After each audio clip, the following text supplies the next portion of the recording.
Sentimos vergüenza, miedo y dolor. En nuestro interior hay rechazo hacia nosotras mismas y una expectativa de algo diferente, vivir diferente, sentir diferente. Queremos que ciertas partes de lo que somos desaparezcan, se evaporen, se extingan con un saubo, porque no queremos sentir incomodidad de ningún tipo. Evitar lo incómodo y doloroso es una actividad perpetua y agotadora, pero natural del ser humano. El ego, nuestra mente identificada, cree que puede lograrlo. Como no sabe cómo, se deja tentar por todo aquello que se lo promete. Y así imaginamos la sanación súbita, esa ilusión que nace de la desconexión, de la vergüenza que silencia lo verdadero, y de escondernos porque nos creemos incorrectas. ¿Cuántas veces fuiste a un ritual esperando salir distinta, sanada, liberada para siempre? Y después de unos días, ese alivio real y hermoso que sentiste se desvaneció. Entonces pensaste que algo habías hecho mal, o que necesitas otro ritual, más fuerte, más ancestral, más mágico. En este ensayo, el quinto de la colección Menos Espiritual, cuestiono la creencia de que un rito por sí mismo tiene el poder de sanarte. Hablo sobre qué es un ritual y de dónde viene el concepto. ¿Por qué el cuerpo no cambia con un simple darse cuenta? Y explico cómo es que el ego confunde un instante de calma con una transformación permanente. ¿Por qué lo ancestral no es sinónimo de sanación? Y de qué manera el ritual espiritual se ha convertido en un producto. Cierro con lo que más importa. ¿Qué sí puede hacer un ritual por ti? Y cómo se construye a partir de uno la capacidad de sanar. Si este tema te resuena y quieres una práctica que sostenga en el tiempo lo que un ritual apenas abre, te invito a mi página web marcelates.com, donde encontrarás las propuestas de mentorías grupales e individuales, en donde mi tarea es acompañarte para que tu búsqueda de sanación sea verdadera para ti y con sustento. Parte 1. ¿Qué es un ritual y cómo funciona? Rito, ceremonia, bendición. El nombre cambia según la tradición o el marketing, pero la promesa suele ser la misma, que algo hecho en el momento justo y de una forma específica va a disolver de una vez el dolor que cargas, te va a dar una realización o un alivio. La palabra ritual viene del latín ritus, término que designa ceremonias religiosas, costumbres y prácticas sagradas realizadas en un orden específico. Su raíz indoeuropea significa hacer o actuar. Los rituales son una característica de todas las sociedades humanas conocidas, acompañan el nacimiento, el casamiento y la muerte, pero también hay ritos de iniciación, purificación, liberación y sanación. Están presentes en todos los ámbitos, desde el familiar al político, desde el religioso al natural. Como ceremonia, el ritual tiene una forma fija, un orden, unos gestos que se repiten siempre igual. Ese orden aporta certeza y seguridad percibida, algo que el sistema nervioso busca desesperadamente en situaciones de crisis y cambio. En los ámbitos de la antropología y la sociología, los rituales han sido estudiados y desmenuzados para comprender su funcionamiento. Arnold van Kemp, que es un antropólogo, definió 3 momentos de un ritual. Una fase de separación de lo viejo, que surge de una motivación o un deseo. Una fase liminal, que es el umbral, la puerta hacia una tercera fase de integración a la vida cotidiana con un nuevo estado. Esa tercera fase suele estar bastante blureada, sin definición, porque poco nos explican sobre qué hacer después. Simbólicamente, un ritual habilita una suspensión temporal en la estructura de nuestro sistema, en relación a normas, creencias, jerarquías e imposiciones, y eso nos permite vislumbrar o sea, ver de lejos, un cambio, una actualización posible. Sin embargo, también se ha estudiado que el poder de un ritual no reside en el acto mismo, sino en el sistema de creencias que lo sostienen y acompañan. Los ritos viven dentro de una cosmovisión y una comunidad. Ese escenario específico es lo que les da poder y contextualización. Y este es un primer dato incómodo. El ritual es simbólico, funciona en un plano ajeno a la realidad cotidiana y su valor depende del contexto y de la validación de una comunidad. Es a la vez concreto, porque busca producir un movimiento psicológico que marque un antes y un después. Pero si le quitas el contexto que le daba sentido, si la fase de reintegración no se sostiene con conductas nuevas, la vivencia se disuelve y quedamos a mitad de camino, con la decepción de haber abierto un umbral vacío en vez de una travesía. Un ejemplo de eso es esta carta de un jesuita misionero en Japón en el siglo XVI. Reverendo Padre, le escribo para dar cuenta de lo que presencié esta semana, pues creo que ha de interesarle, aunque no sepa yo todavía qué hacer con ello.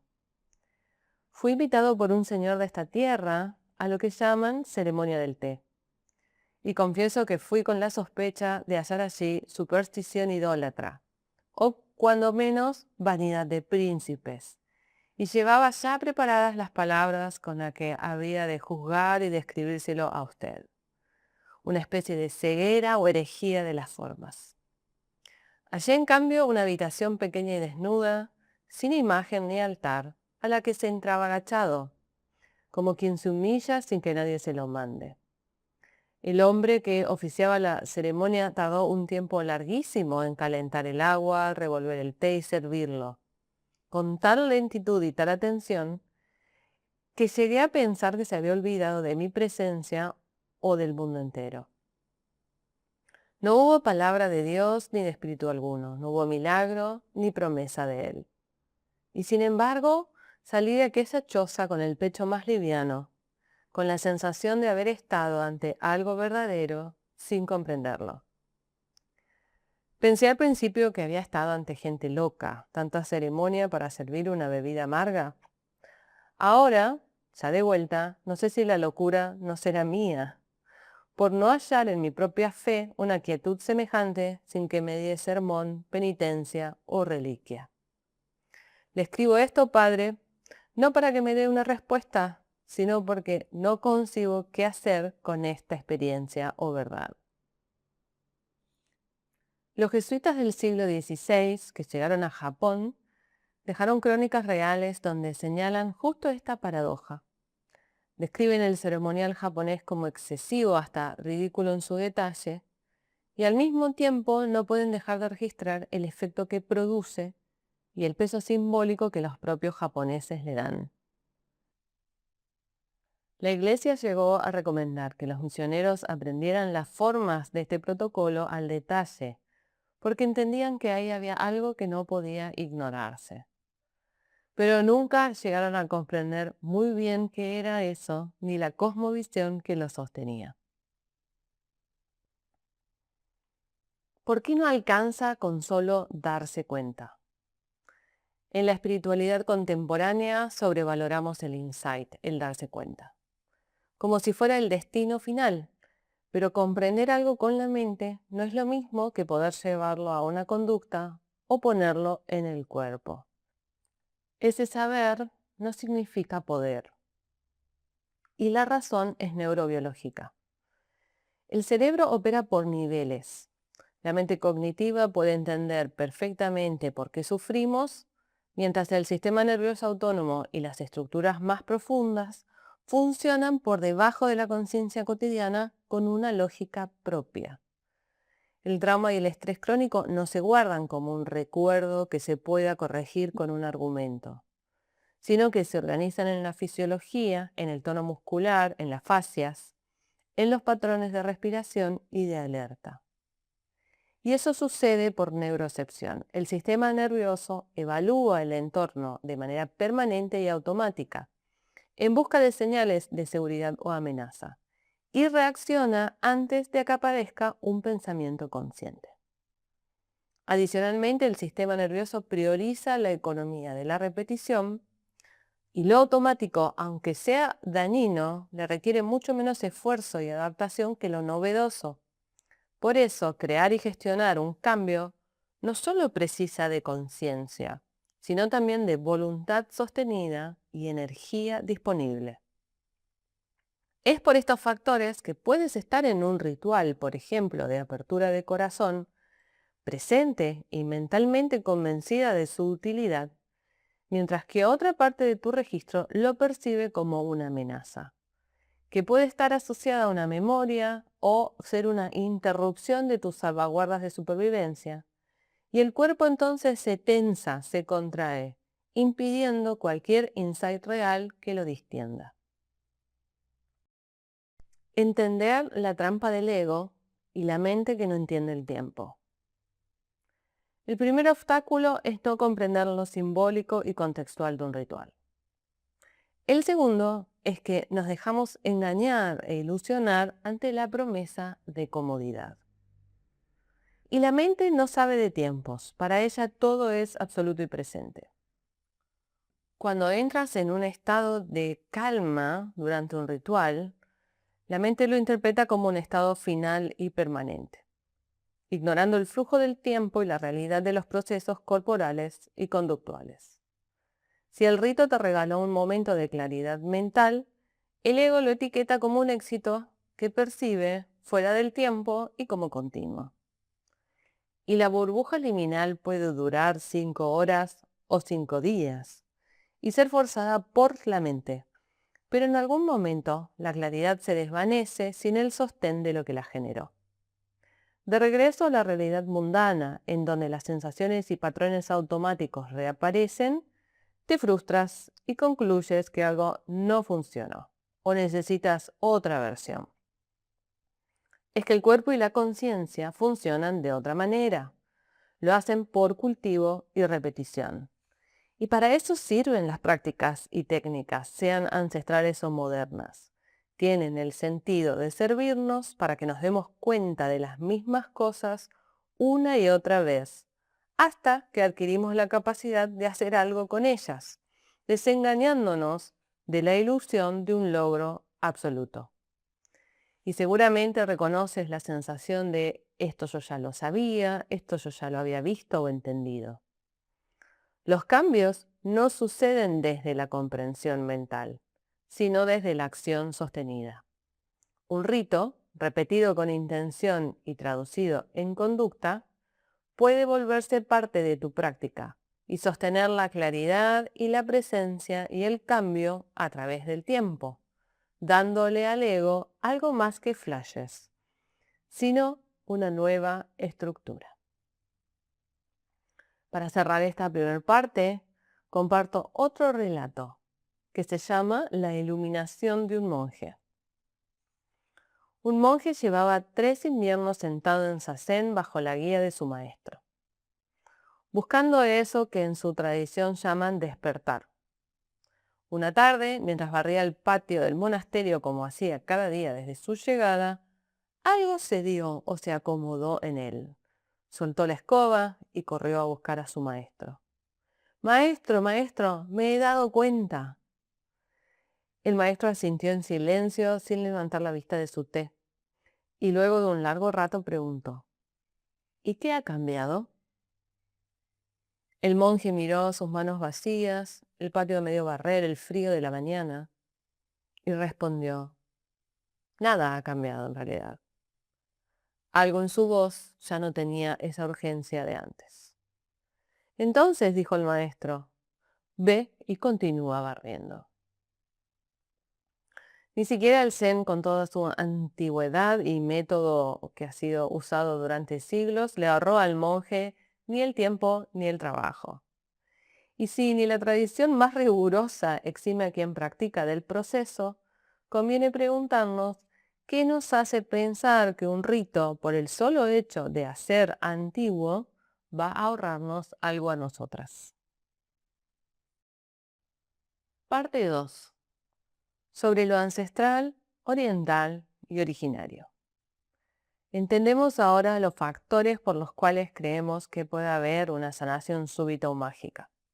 El autoengaño y la descontextualización son un par de ellos, alimentados por una visión simplificada New Age de las filosofías orientales y ancestrales, más la idea ilusoria de que la felicidad es la ausencia de problemas. Pero otra raíz muy honesta y real es cuando la medicina moderna no nos aporta todas las respuestas, sobre todo a las mujeres. Tenemos más tendencia que los hombres a creer en lo mágico, porque la ciencia nos ha estudiado poco, porque somos desatendidas y muchas veces maltratadas por la ciencia y los sistemas de salud. Nos quedan pocas opciones para transitar lo que nos sucede incluso dentro de la espiritualidad occidental, que también es un diseño patriarcal en el que estamos educadas a delegar el poder y tener una fe sin cuestionamiento. Ese vacío nos mueve a búsquedas alternativas. Y en la desesperación y en la desesperanza, elegimos creer y forzar la existencia de las certezas y respuestas que esperamos. Sin embargo, ancestral no es sinónimo de verdadero, adecuado para ti, ni tampoco sano. Las ancestras, aun con tradiciones nobles, vivían en contextos de escasez, en donde lo que sucedía o no sucedía era explicado y entendido a través de supersticiones. Los rituales de sanación ancestrales tienen mucho simbolismo y son experiencias de comprensión y transformación, contextuales, que necesitan ser sostenidas por conductas para crear realidades nuevas. Lo oriental carga también ese tinte místico que surge de ver lo externo sin comprender lo interno de los procesos espirituales o de conciencia planteados por las filosofías tradicionales de India, China, Japón y Tíbet. Ansiamos la calma mental y la coherencia cuerpo-mente, pero sin dedicarnos a las 10.000 horas de meditación que eso requiere. Y cuando nos aferramos a la idea de espiritualidad como un logro y etiqueta de identidad, nos disociamos del camino real que podría transformarnos. Adicionalmente, las mujeres hemos estado excluidas de la espiritualidad oriental por milenios. Muchos de los recursos que usamos nos aportan ilusión de espiritualidad, pero en algún punto sentimos que no nos alcanzan ni satisfacen completamente, porque no han sido diseñados para nosotras. Por último, las tradiciones de pueblos originarios son también parte de nuestro bagaje ancestral. Y rescato lo valioso de las medicinas aborígenes a partir de plantas autóctonas, terapias florales y en general la conexión con la naturaleza. Y definitivamente considero que en la naturaleza hay mucha sanación y muchos recursos para eso. Pero tampoco el proceso es mágico ni súbito. Hay que hacer con consistencia desde la coherencia con lo que nos sucede. Y no todo es para todas. Hablemos de cuando la sanación se vuelve mercancía. Numerosos ritos y rituales originarios de Latinoamérica, y hablo en este contexto porque aquí vivo, pero imagino que en otros continentes puede suceder algo similar, son ahora anunciados y promocionados en las redes sociales como la sanación absoluta de presente, pasado y futuro, prometiendo absoluta liberación, abundancia y prosperidad en todo ámbito de la vida. Y eso ha traído muchas decepciones. La occidentalización de lo ancestral, oriental y originario ha llevado a chamanas y gurúes a comerciar con sus servicios para subsistir.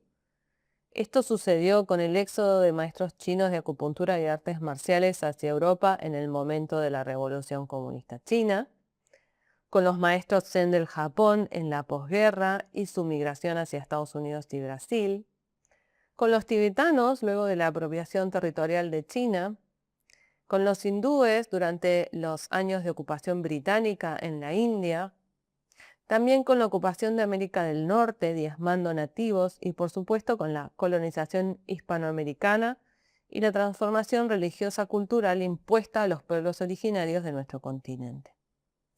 Lo que se hacía para la tribu ahora se vende por redes sociales.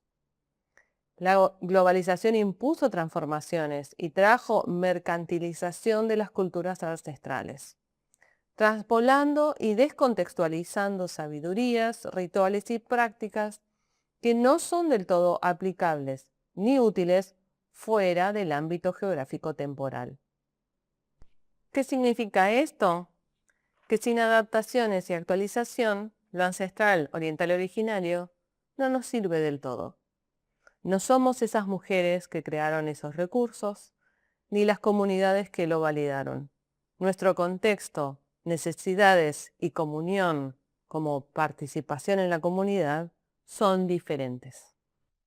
Y comparto esta ilustración en forma de relato visual para esta parte del ensayo, que también tomo de las redes sociales. Y se llama El stand en la feria espiritual.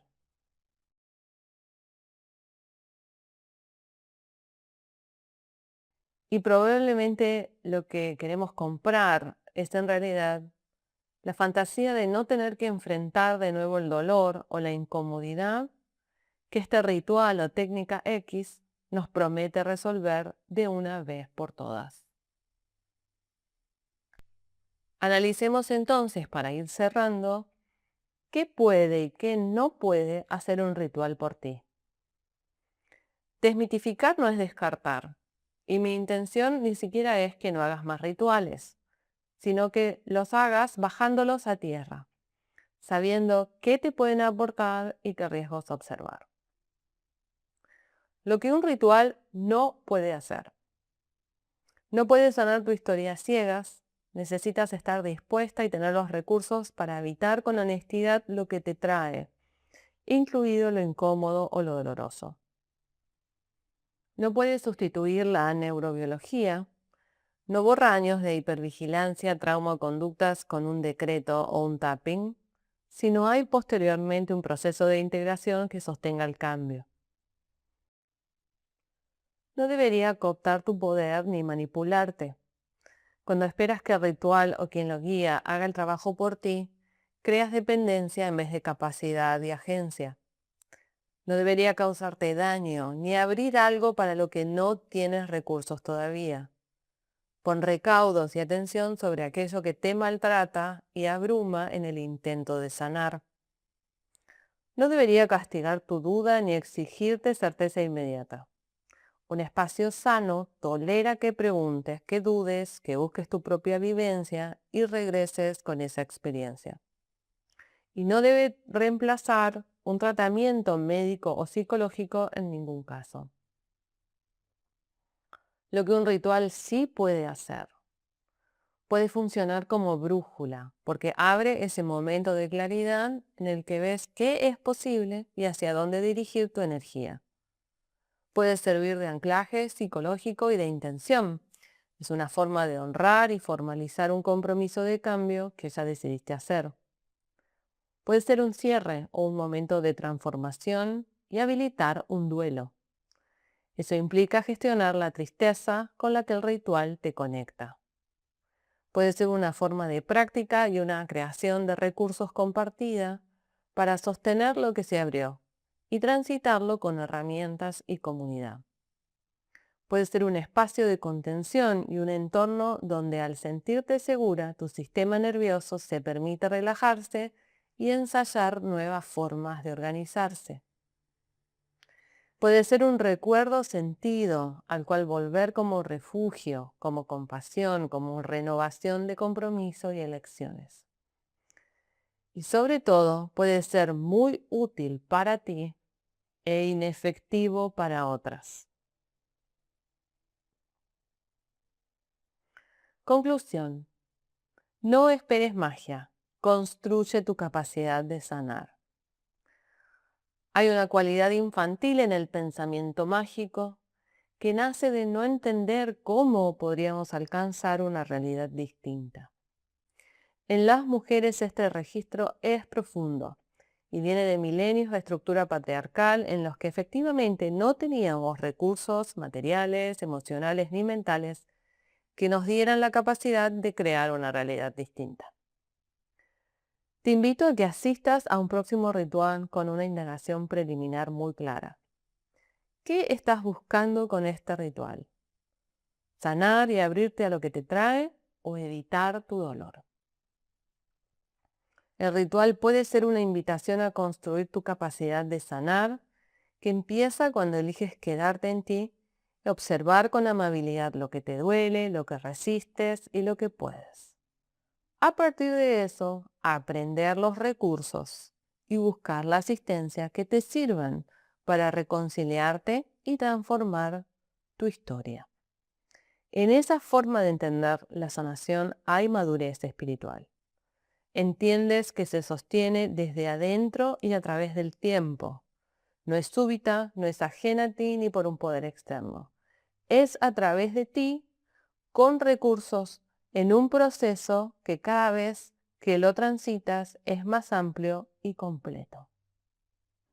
La capacidad de sanarte se cultiva como una comprensión, entrenamiento y práctica, en donde cuerpo, mente, emociones y energía convergen en un proceso hacia algo nuevo, hacia una versión nueva de ti.